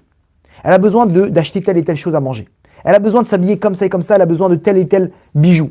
C'est ça son bien-être. Est-ce que tu es d'accord avec moi si j'aide cette femme que tu m'as donnée? D'après vous, c'est quoi la réponse d'Hachem? Mais bien sûr. C'est un besoin pour toi, mon tzaddik? Je suis derrière toi. Si tu vois ça avec des besoins, alors il y a des caprices. Ça, on ne parle pas des caprices. Le mec, on ne parle pas de claquer tout son argent au poker en disant c'est un besoin. Non. Il y a des choses qu'on ne fait pas. Maintenant, s'il a compris, il est large parce qu'il a compris que c'est des besoins. Il a besoin de donner à quelqu'un. Il donne la tzedaka, 50, 100 shekels. Il donne. Hachem, je suis en train de donner à un juif. Je suis en train de donner à quelqu'un. Je suis en train de faire plaisir à quelqu'un. Ça peut être même pas de l'argent. Des fois, moi, je donne de mon temps. Ça me coûte cher. Vraiment. Ça me coûte cher parce que j'ai un programme hyper serré, etc. Mais il y a quelqu'un qui a besoin de parler. 1 heure, 2 heures. Il n'y a pas de problème. J'ai donné de mon temps. Hachem, tu vas m'aider pour mon... Hachem, j'en suis sûr qu'Hachem me dit, t'inquiète pas, ton étude de Torah, elle va être elle va être de meilleure qualité. Elle sera, quantitativement parlant, elle sera moins importante, mais au niveau qualité, elle sera supérieure. J'ai pas de problème avec ça. Je sais qu'Hachem, il est derrière moi. Et Hachem, il te dit, mon fils, ce que tu as besoin, n'aie pas peur. Tu as besoin d'acheter une belle paire de tefilines, fais pas le radin. Prends, n'aie pas peur pour la suite. Parce que tout l'argent ici, c'est Hachem. Tout l'or et l'argent lie à Kesef Vazav, comme ça il dit Hachem. Hachem, il lui manque de rien. Hachem, tout ça, il lui manque de rien. Donc il te dit, n'aie pas peur. Derrière, moi, je m'occupe de toi. Et c'est ça le problème, c'est qu'on a peur. On a peur de se lancer parce qu'on dit, attends, avec qui? Hachem, il n'aie pas peur. Tu veux payer une bonne école pour ton fils, il y a de la Torah. Tu veux donner ma serre, je suis derrière toi. Tu veux faire des beaux Shabbats, je suis derrière toi. T'as un besoin, ta femme elle a des besoins, n'aie pas peur. Ça, faut bien se rentrer dans le crâne que tous nos besoins, Hachem nous les donne. Tous nos besoins. Pardon, regardez, il y a entre parenthèses, hein, on voit maintenant, ils sont en train d'augmenter les prix. En Israël, l'essence, c'est hors de prix. Les voitures, 30-35% de taxes sur une voiture. C'est ça, combien plus, combien?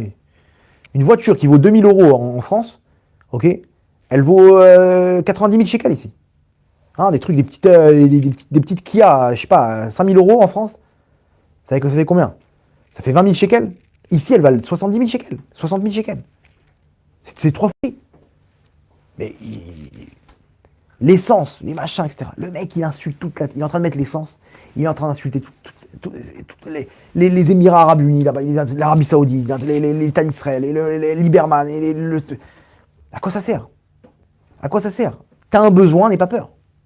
Moi, je mets l'essence, Bekef. Je mets 200, 300 shekels, etc. Pourquoi?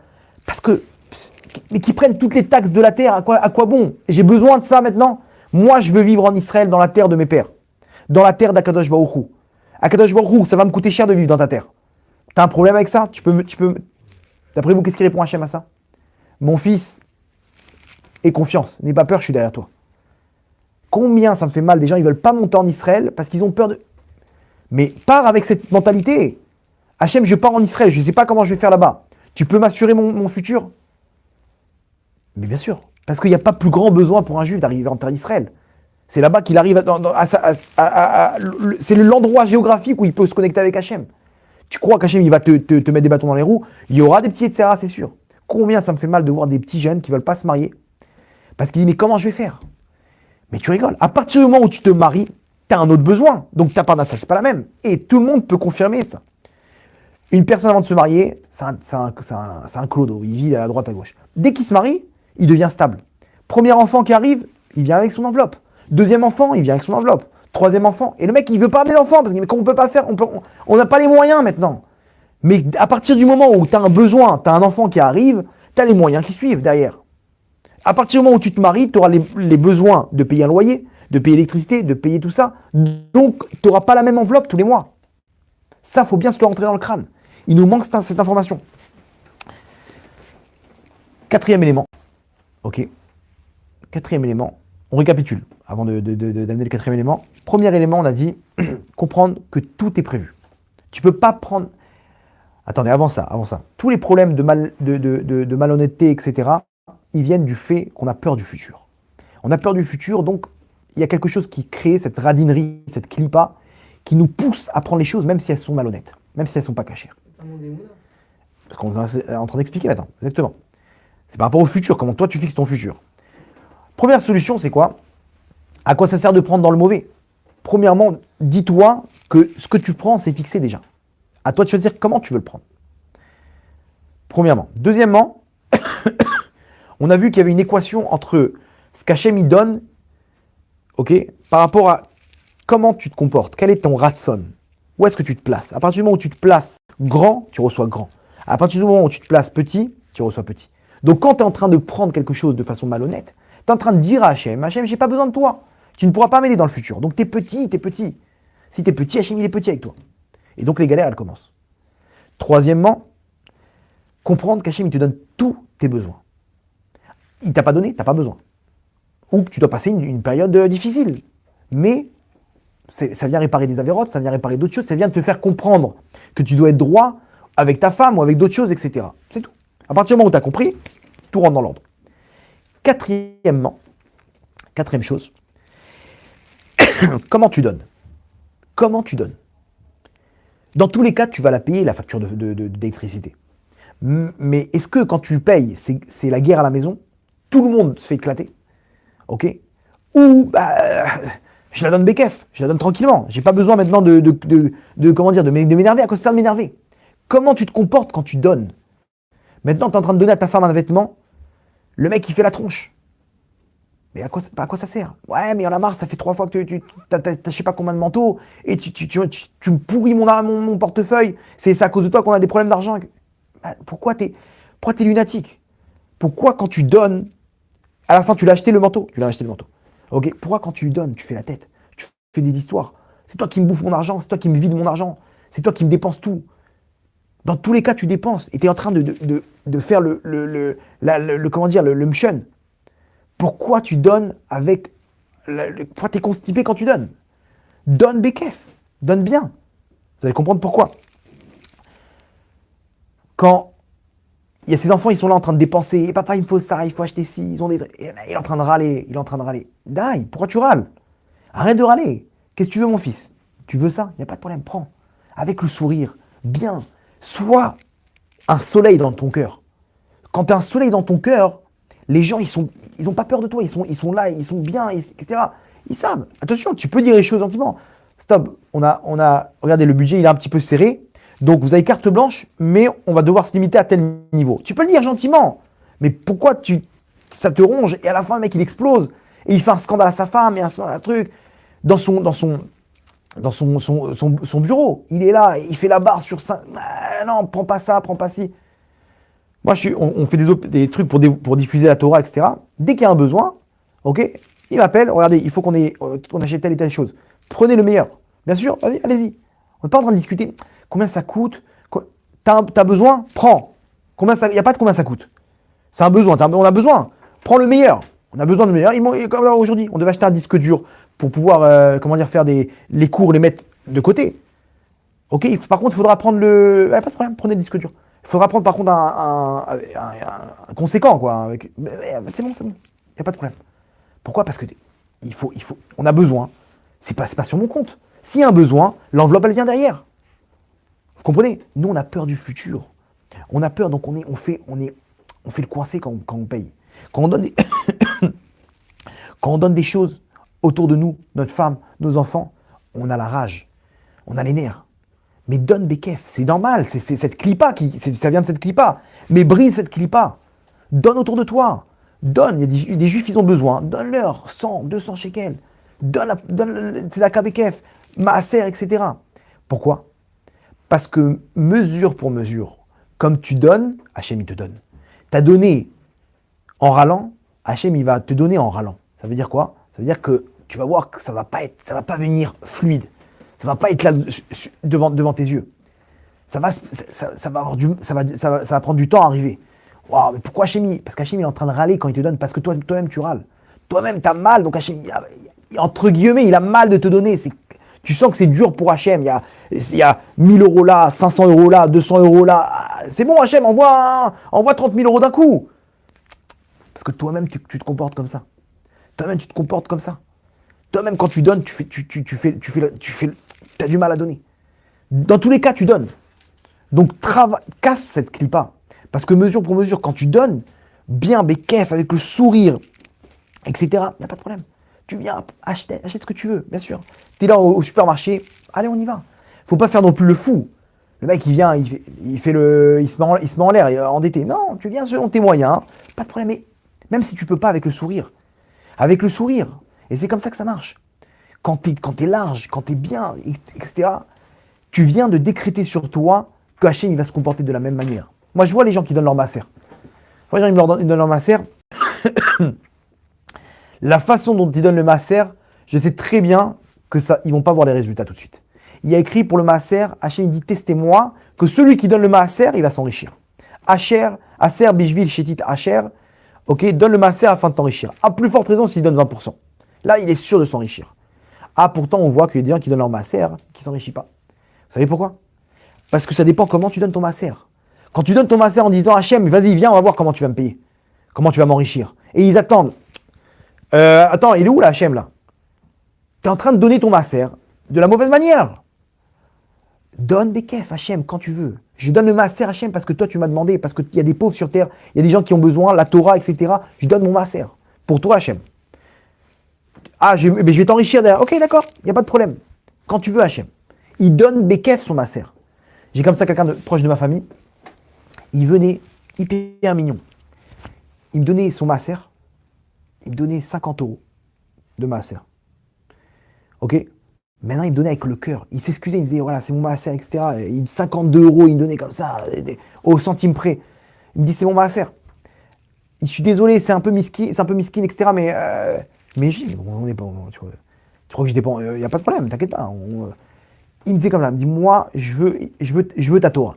T'étudies, c'est quelqu'un qui étudie et qui reçoit le master de quelqu'un, il partage l'argent, et l'autre il reçoit 10%, 90%, au niveau de l'étude de la Torah, c'est 100-100. Il n'y a pas 10, lui il reçoit 10% du Limud Torah. Parce que grâce à lui, ce Limud Torah, il existe sur Terre, donc il prend 100%. Et celui qui étudie, il prend 100% aussi. Il m'a dit, voilà, moi, je veux donner pour la Torah. Donc toi, t'es ma famille, voilà, prends. 50 euros, après ça monte à 200 euros, 300 euros.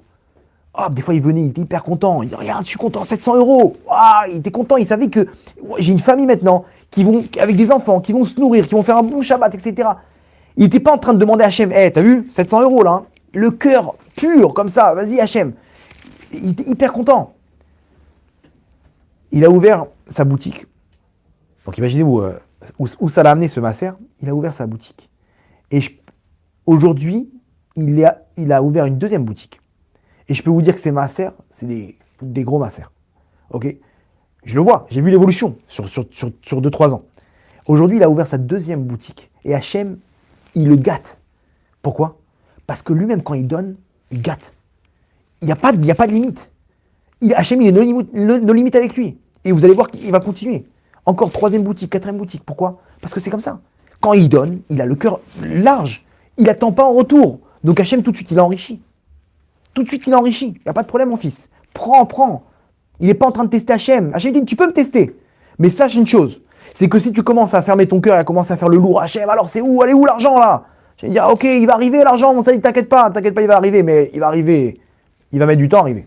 N'aie pas peur. Il va mettre du temps à arriver. Ça va arriver, n'aie pas peur. Mais de la même manière que tu donnes ton masser, de la même manière, je vais te donner ta richesse. Et ça prend du temps. 1 an, 2 ans, au compte-gouttes. Ah. Et à la fin, dans 5-6 ans, oui, il va réussir. Pourquoi? Ne fais pas le miskin quand tu donnes. Donne des kefs. Combien il faut donner? Tac, vas-y, y a là, on y va. Ne réfléchis pas, c'est comme un saut en parachute. Tu viens, tu donnes, machin, etc. Ça fait mal au début. Mais quand tu le fais, tu casses ta clipa. Deuxièmement, troisièmement, quatrièmement, au bout d'un moment, ça disparaît. Et quand ça disparaît, t'es large, t'es bien. À ce moment-là, il te manque de rien. Il te manque de rien parce que Hachem, c'est comme ça qu'il est avec toi. C'est comme ça qu'il est avec toi parce que toi-même, t'es comme ça avec les gens. Mesure pour mesure. T'es large, Hachem, il est large avec toi. Donc ça, c'est le quatrième point. Ok? Donc,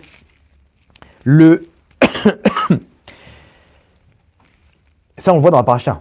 La paracha de Trouma, Asher Idevenu Libo. Là-bas, tout ce qu'ils ont donné avec leur cœur. Hachem, il a pris ceux qui ont donné, plus ils ont donné avec leur cœur, les gens, plus ils ont reçu, plus ça a servi pour le sanctuaire. Là-bas, les autres, les princes, ils ont donné les diamants, qui ont le plus de valeur. On les met en dernier de la liste. Vous savez pourquoi? Parce qu'ils ont trouvé les diamants qui sont descendus devant leur tente. Donc ils ont récupéré les diamants, ils ont donné à Moshe. Il n'y a pas eu vraiment de truc.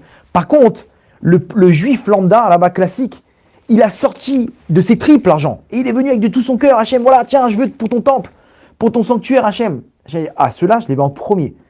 En premier, là-bas dans la liste, c'est les premières choses, c'est ce qu'ils sont venus donner les Bnei Israël, qui sont venus Asher Idevenu Libo, qu'ils ont donné avec leur cœur.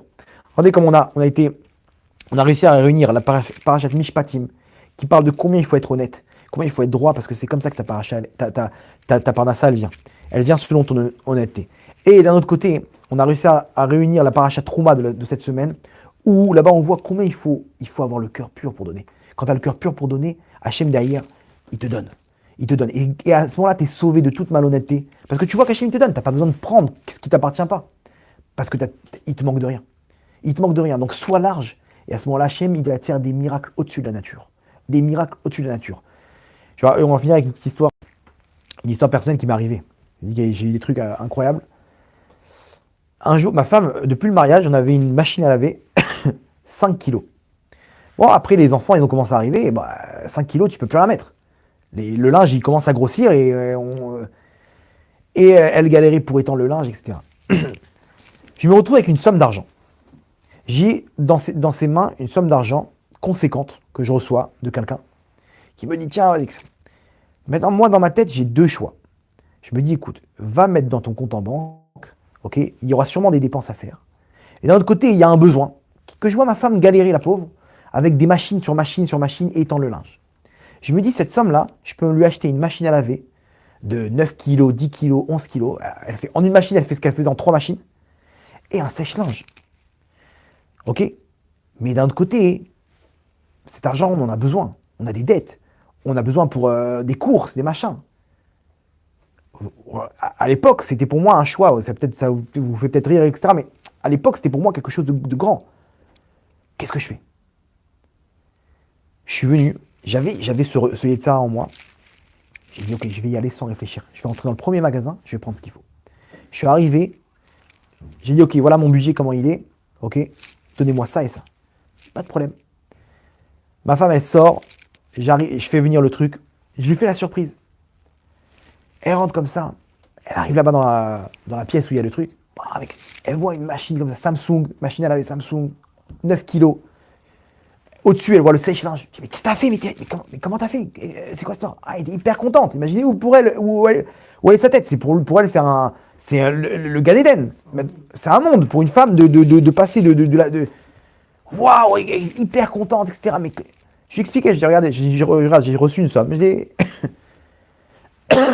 lendemain, regardez le truc de fou. Le lendemain, je discute avec ma femme. Je sais pas pourquoi, je décide de me lever. Bon, j'ai des problèmes de concentration, donc je peux pas rester posé au même endroit. Donc, je sais pas pourquoi, on discute comme ça, il y a une table comme ça, elle est en face de moi. Elle me raconte un truc, je me lève. Et je me mets derrière la chaise, je pose mes bras comme ça sur la chaise. À ma droite, j'ai une grande bibliothèque qui fait tout le mur. Ok? Je sais pas pourquoi, elle me parle, je tourne la tête. Comme si que, dans ma tête, il y a une voix qui me dit, tourne la tête, regarde là-bas. Je tourne la tête. Maintenant, je vois entre deux gomarottes et je vois une enveloppe. Alors, imaginez-vous, l'enveloppe, elle est enfoncée. Ça veut dire qu'au niveau de l'angle, il n'y a que à ce niveau-là. Si tu es debout et que tu regardes, que tu peux voir l'enveloppe. Si je me décale, je me recule de 10 cm, je ne peux plus voir l'enveloppe. Si je m'avance de 10 cm, il n'y a qu'un point géographique dans le salon où tu peux voir cette enveloppe-là. C'est là où j'étais à ce moment-là et je tourne la tête et je vois une enveloppe. Maintenant, moi, je me dis, bon, c'est les gosses, ils ont dû jouer, ils ont dû rentrer des trucs. Qu'est-ce qu'ils ont fait? Excuse-moi, je te coupe, je prends comme ça, je sors une enveloppe. Je dis, c'est quoi cette enveloppe? C'est toi qui as mis ça? Elle me dit, non. J'ouvre, je dis, ah, c'est une blague, il y a des billets. Elle me dit, ah, tu me fais peur là, qu'est-ce qui t'arrive? J'ouvre les billets, et je vois 800 euros. 800 euros, je fais le calcul, c'est exactement la somme avec le déménagement pour faire venir les trucs, exactement la somme qui a été dépensée pour la machine à laver. J'ai dit, mais d'où ça sort cet argent-là? J'appelle mon père, je dis, mais tu ne m'aurais pas laissé de l'argent? Je dis à ma femme, appelle ton père, tu vas savoir. Non, c'est pas moi. Il se trouve, écoutez bien, moi je raconte ça à mon père. Mon père il devient fou, il dit, mais c'est quoi cette histoire? Et je le raconte, je dis, en plus la veille, écoute bien l'histoire. Il me dit, comment Mina Shamaï, ma chérie, m'a redonné la somme. T'as dépensé mon fils, t'as été large, t'inquiète pas. Cette somme-là, écoutez bien la suite. Mon père, il raconte à mon cousin, qui arrive Shabbat chez lui, mon cousin juste avant, son père il lui dit, écoute, si tu veux donner ton maaser et tout, fais pas la bêtise comme ton grand frère qui a caché l'argent et qu'il a jamais retrouvé. On sait même pas s'il a retrouvé l'argent. Donc maintenant, mon cousin il dit, mais c'est mon grand frère qui a donné l'argent. Et c'est vrai que 4 mois avant, il était chez moi. Quand j'ai tourné la tête, il s'est dit, je vais pas lui faire honte, il a glissé une enveloppe. 4 mois avant, pendant 4 mois, cet argent-là est là, en train de dormir. Il a laissé un maaser là-bas dans une enveloppe. Regardez le truc de fou. Mon père il m'appelle, il me dit, c'est bon, je sais c'est qui, ces trucs. Ouais, mais je l'appelle, mais t'es mal, mais qu'est-ce qu'il me dit? Mais je me suis dit, mais cet argent-là, comment je vais t'annoncer? Écoute, regarde, entre deux gmarottes, etc. Je me suis dit, lui, il voulait pas entre guillemets, me mettre mal à l'aise, il a glissé une. Regardez comment t'ouvres ton cœur. Hachem dit, mon fils n'est pas peur. Hachem, il m'a aveuglé pendant 4 mois, mais au moment où j'ai donné, Hachem, il m'ouvre les yeux. C'est exactement pareil pour nous. Si nous, l'argent, il est devant nous. Mais nous, on ne veut pas le prendre. Pourquoi? Parce que nous-mêmes, on se met des bâtons dans les roues. Hachem dit, mes enfants, je suis là, mais tout ça, ça m'appartient. Tu crois quoi? Quand je donne à un cher saoudien, là-bas, je lui donne des robinets en or, je ne peux pas donner à toi qui me sert. Tout cet argent-là, il est où? Il t'appartient si tu veux. C'est toi, comment tu te fixes. Tu mets la barre haute, tu reçois. C'est pour ça qu'il ne faut jamais se bloquer. Ah oui, alors quoi? S'il me faut une maison comme ça, 3 étages, il n'y a pas de problème. Ma femme, elle a besoin. Dans ma tête, il n'y a pas de limite. Là, on est en train d'essayer de faire des trucs pour monter une yeshiva, pour monter... Il n'y a pas de limite. Il n'y a pas de limite. On a fait un tikkun shovavim là. Moi, tellement que ma limite, pour moi, le Ham Israël, tout le monde peut faire tchouva. Donc quand je suis avec une personne, même si d'entrée de jeu, j'ai une pensée, waouh, ça va être impossible avec lui. Tout de suite, dans ma tête, il n'y a pas. Quoi, c'est un problème pour Hachem de l'aider? Moi, je suis là, il choisit, et je vais lui parler, il n'y a pas de problème. Mais dans ma tête, j'ai pas enlevé, j'ai pas désespéré. C'est comme ça que, et Hachem, comme ça, il m'a récompensé. Il y a eu plus de 400 personnes. À travers les Zooms, etc., on a fait 2 Tikkun Shavim, près de 400 personnes qui ont fait le Tikkun Shavim. Regardez comment 400 personnes de Tchouva, de Tzedaka, de Taniot, de jeunes, qui ensemble, qui ont... Waouh! Mais pourquoi? Parce qu'Hachem, il t'a dit, mon fils, c'est là que tu fixes, c'est là-bas que tu auras, n'aie pas peur. Et ça ne va pas s'arrêter là. La suite, elle continue. Pourquoi? Parce qu'il n'y a pas de limite. Donc Hachem, il te dit, mon fils, je t'en prie, ne me menote pas, ne me bloque pas. Sois avec moi, parce que moi, je peux faire de toi l'homme le plus grand du monde. Je peux faire de toi l'homme le plus riche du monde. Je peux faire de toi, je peux donner ton shalom bayit. Je peux te donner des enfants de sadikim. Je peux faire de toi un tzadik. Il n'y a pas de limite. C'est toi comment tu fixes. Et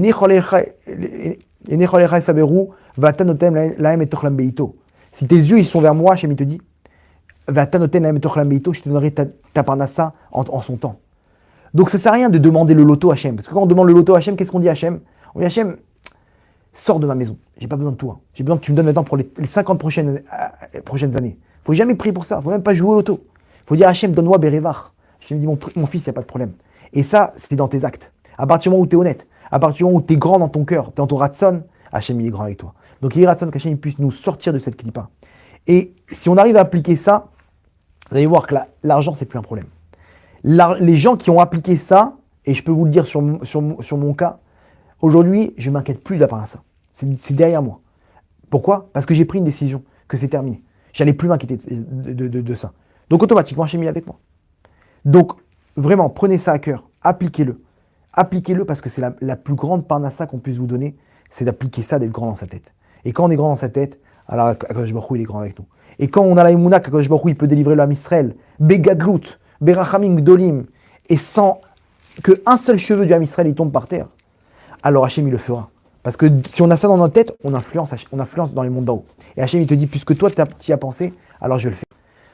Et quand on pense au contraire à la Géoula, ouais, ça va venir par des guerres, 3e guerre mondiale, c'est là, ouais, non, c'est ça ce que tu es en train de fixer Hachem. Soyons grands dans notre attitude, dans notre comportement, qu'Hachem il soit grand avec nous, Berachamim Gdolim, Baruch Adonai Leolam, Amen ve Amen, Chazak u Baruch.